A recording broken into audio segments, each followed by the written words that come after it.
Wife has been using her annual girls' trip as an annual hall pass. Part 2. Well, it's been a week, so I thought an update was due.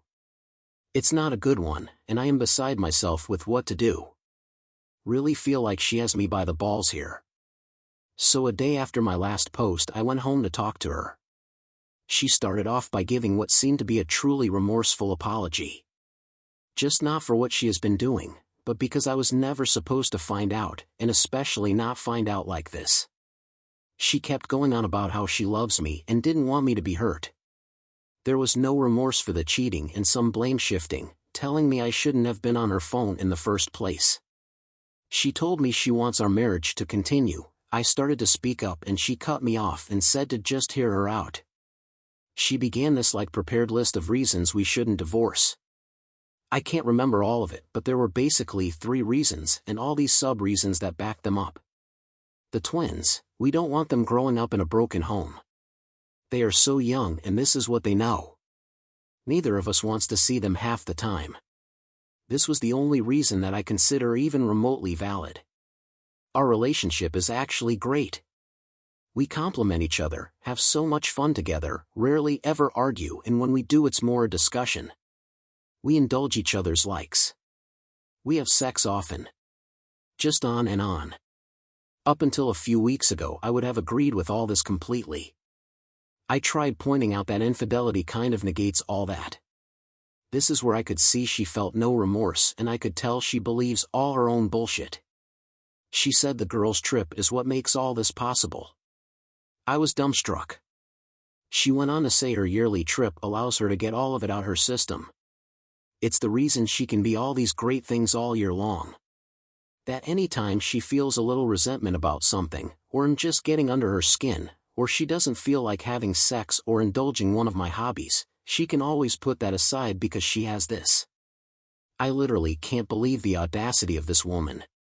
Financial stability wasn't much, just her pointing out how much difficult it'll be with us both on our own, as we live so comfortably and get to do so much because we both are good earners.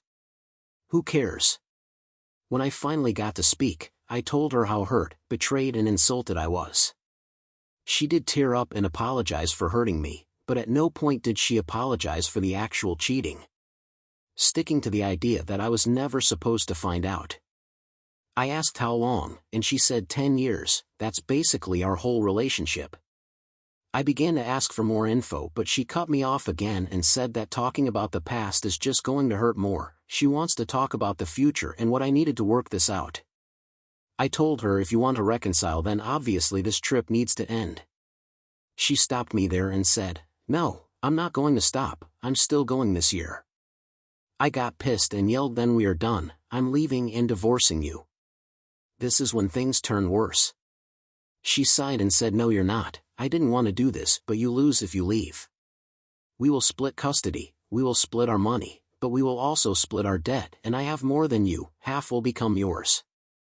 The house is in my and my family's name, and is a premarital asset. Also, you don't have any proof I did anything, you saw some vague messages that are now gone. I bet you didn't send them to yourself or take pics, did you? This is a no-fault state with no infidelity clauses, you're fucked.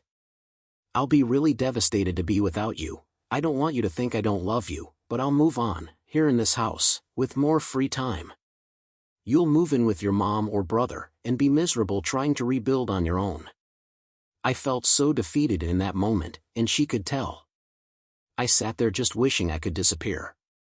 Gwen, seeing the collapse, moved in to comfort me, and I just let it happen and didn't respond at all. She started talking again, saying, "Let's just go back to the way things were, you can keep your life. I hate seeing you like this and will do everything to make you happy. You can tell yourself whatever you want for the 2 days a year I'm gone. I understand you need some time, so take it, but don't toss us away because of pride. This has been the most painful week. I don't want all this pain, I want the life I had, and I guess it's on the table. But you can't just erase it." The mind movies are brutal, and the realization that she feels no guilt, that she actually sees her cheating as a good thing, has my questioning everything.